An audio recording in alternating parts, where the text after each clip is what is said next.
I want you to pay very close attention because in this video, I'm going to show you how to get so locked in that you inspire basically everyone around you, because when they hear your story and when they see how you operate, they'll literally wonder how you do what you do. Now, the only times in my life where I leveled up like crazy is when I was insanely focused on my goals. That's how I went from looking like the skeleton in my 10th grade biology classroom, as one of my high school classmates so eloquently put it, to being completely shredded to the point where people come to me asking for fitness advice. And I actually built an entire business around getting fit, right? And it was because of my transformation. And it's also how I found the courage to leave my corporate 9-to-5 job, to leave the comfort of a steady paycheck, to leave the United States, move to Europe, and to start a business, and ultimately just start this YouTube channel. Now, naturally, people who've witnessed my journey, they reach out to me for advice, right? Because they're also at an inflection point in their own lives and they're ready to make some sort of really big, some sort of major decision. They're usually ready to stop doing the things that are holding them back so that they can start doing things that are much more aligned with their broader vision for life. They're ready to start a new chapter that will propel their lives forward. Now, I noticed that most people who are in this position, most people who reach out to me, they merely dabble with the idea of change. Like, they think about it for way longer than they should be thinking about it, and they rarely actually take decisive action. And whenever they do, they end up just half-assing it. They don't go all in, because big changes, they come with big risks. They're extraordinarily uncomfortable, and inevitably they will introduce adversity into your life. And so it's at this point of tension, this point of resistance, where most dreams die. Because when it comes time to actually committing to a process and taking meaningful steps to a better lifestyle, people just get so caught up in their own minds that they never really fully lock in. So in this video, I'm going to give you the same mental process that I use to take the difficult path in life with supreme confidence in my decisions, no matter how uncomfortable and no matter how much adversity it brings me. Because everything that's worth having in life stands on the other side of adversity. Your purpose, your meaning, your mission in life, it requires difficult times. Like, difficulty is a prerequisite for a successful, for a fulfilling life. Like, it requires you to be uncomfortable. And, I don't mean the whole, oh, you have to step outside of your comfort zone cliche. Like, what does that even mean?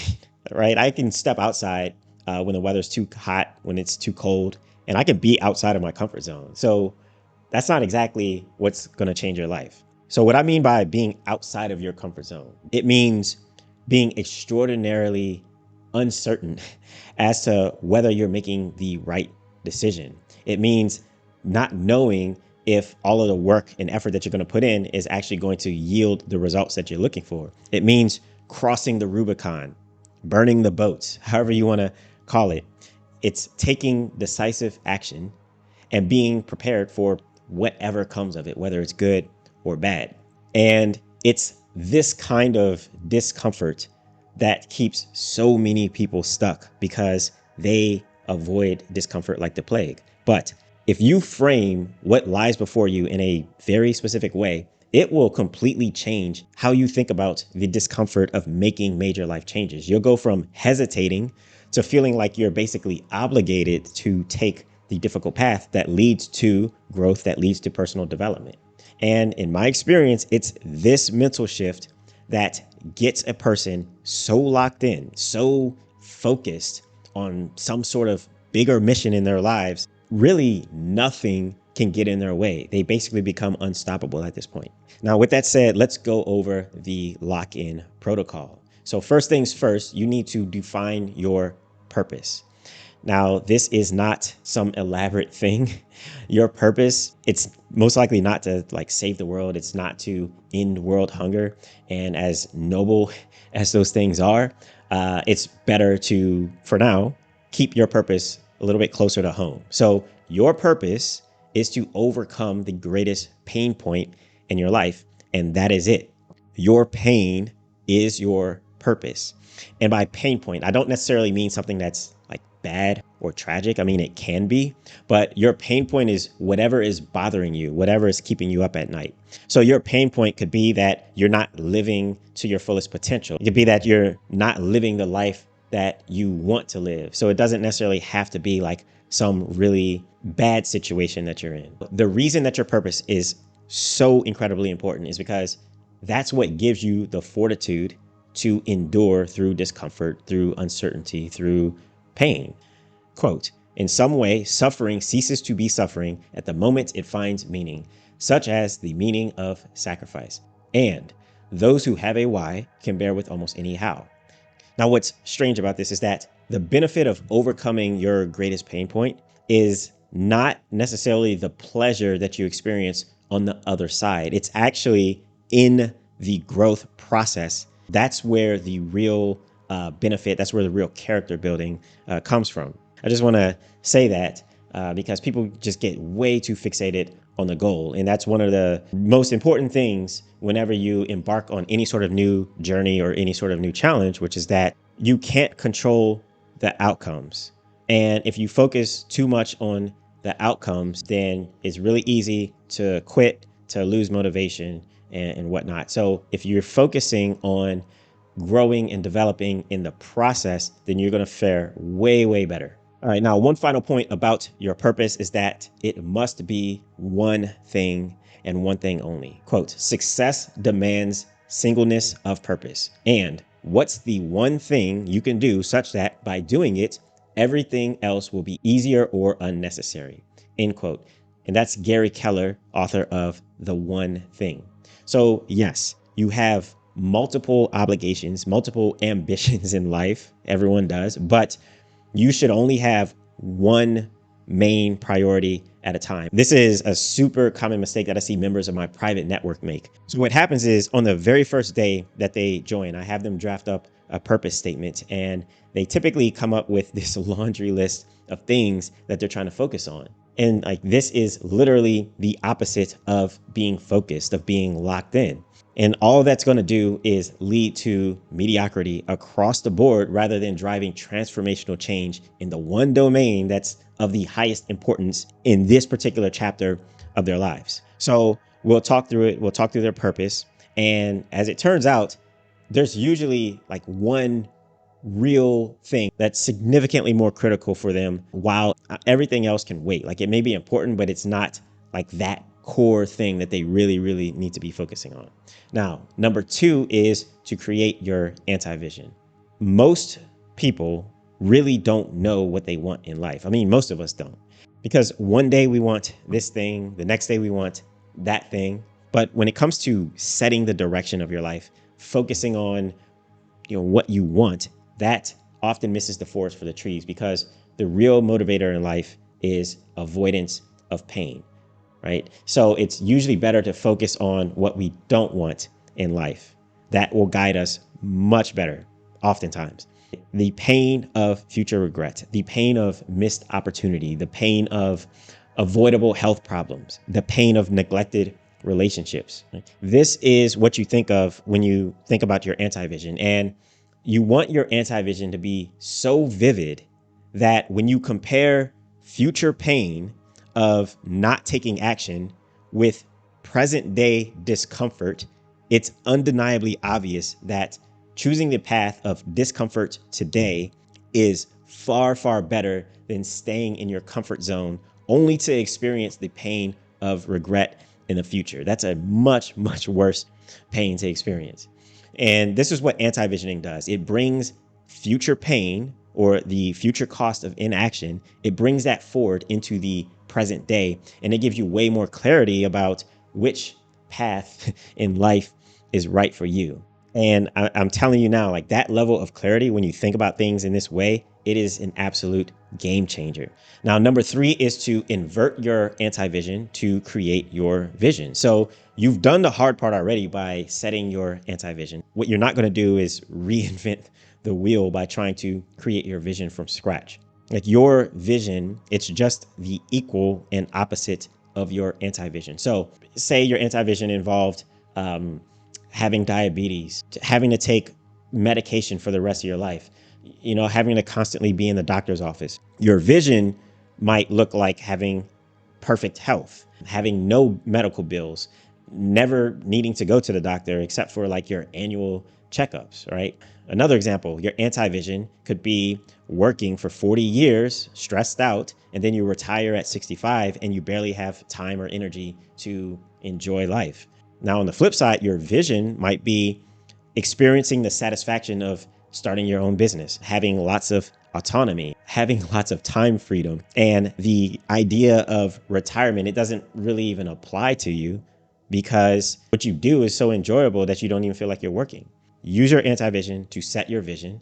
And then once you do that, you're ready to move to the next step, step 4, which is to select your values. And this is where things really start to come together, because your purpose, your anti-vision, your vision, these are not things that you necessarily walk around with on a daily basis. You're not necessarily navigating through your daily life, just thinking about your vision. So you need something that you can keep in your mental back pocket and something that you can use every day. And this is where your values come into play.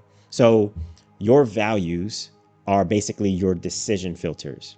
When you're faced with like a really tough decision, especially something that might require you to sacrifice present day comfort for future delayed gratification, your values are going to point you in the right direction. Your values are going to be 3 to 5 single words that capture the essence of your vision. So for example, my values are autonomy, health, simplicity, exploration, and connection. And so when I was faced with the decision of staying with my job and, collecting a steady paycheck, or venturing out on my own, starting a business, moving to Portugal, my values of autonomy and exploration, they applied to this case. Or when I decided to give up alcohol, my values of health and human connection came into play. And when I gave up 99% of my material possessions, my value of simplicity gave me the guidance that I needed to make these significant lifestyle changes.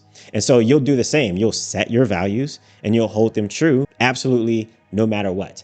But what you cannot do is to live for someone else's values unless they also align with yours. As long as you're living someone else's values, you will never be locked in. You can only be locked into your own values. And I genuinely think this is where so many people are led astray, because they don't know what they value, or they know, but they've never explicitly stated them. So they get stuck when it's time to actually put their feet to the pavement and walk the talk. So make sure that you are very clear on your values. Set 3 to 5 values. Step number 5 is to set your one goal. So goals are just targets. And I'll be honest, I'm really not a huge fan of like super long-term goals, because who you are today is not who you're going to be 5 years from now.